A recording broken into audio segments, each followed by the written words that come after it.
Bonjour, bienvenue à ce nouveau numéro de Parcours Sportif. Alors il y a quelques jours, je vous parlais de Olivier de Cugnon de Sévricourt, médaille de bronze à Antalya pour les IPSA judo. Justement, Olivier, nous l'avons en ligne. Bonjour Olivier.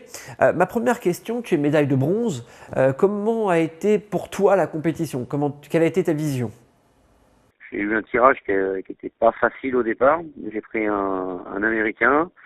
Je l'ai battu à partir de mi-combat. Et ensuite, à partir des huitièmes, j'ai eu un Mongol où j'ai été jusqu'au Golden Score. Un combat difficile, très très tactique. Ensuite, quart de finale, un Brésilien, même chose. Des combats très très physiques, hyper tactiques où il a fallu faire parler un petit peu l'expérience.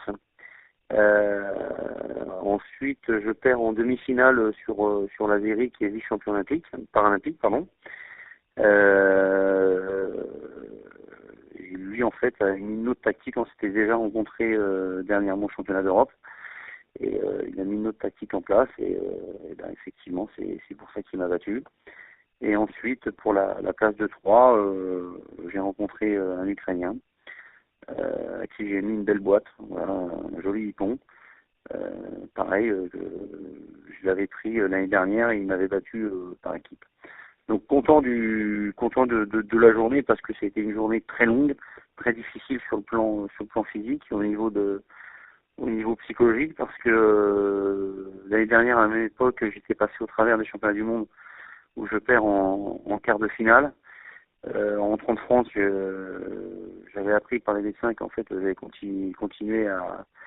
J'avais été malade en janvier et que j'avais chopé un virus qui m'avait un peu complètement mis à plat. Donc j'étais revenu avec des intentions d'aller décrocher un podium, ce qui a été fait. Ça m'a hanté les nuits pendant un an parce que je me suis dit mais est-ce que c'est vraiment la fin? Est-ce que je devienne une jolie Cadillac, ça veut dire une belle carrosserie, et puis mais par contre le moteur à l'intérieur n'a plus rien. Et ben écoute, au jour d'aujourd'hui, je me sens plutôt comme un genou.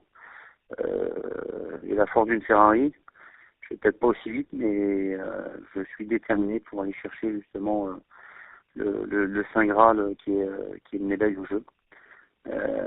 Un an et demi à attendre, un an et demi à travailler, un an et demi à y penser matin, midi et soir, à bouffer du judo.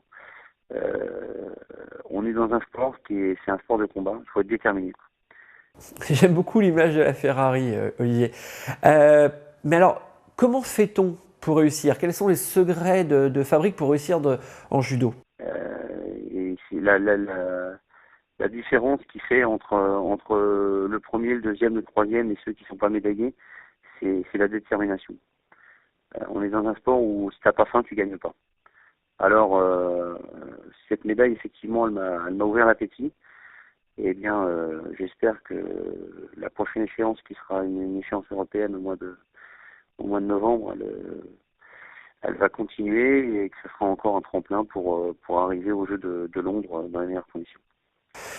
Très bien, en tout cas merci Olivier d'avoir répondu à ces quelques questions et quoi qu'il en soit, merci de nous avoir suivis sur le www.bloghandicap.com et sur l'ensemble de nos sites partenaires.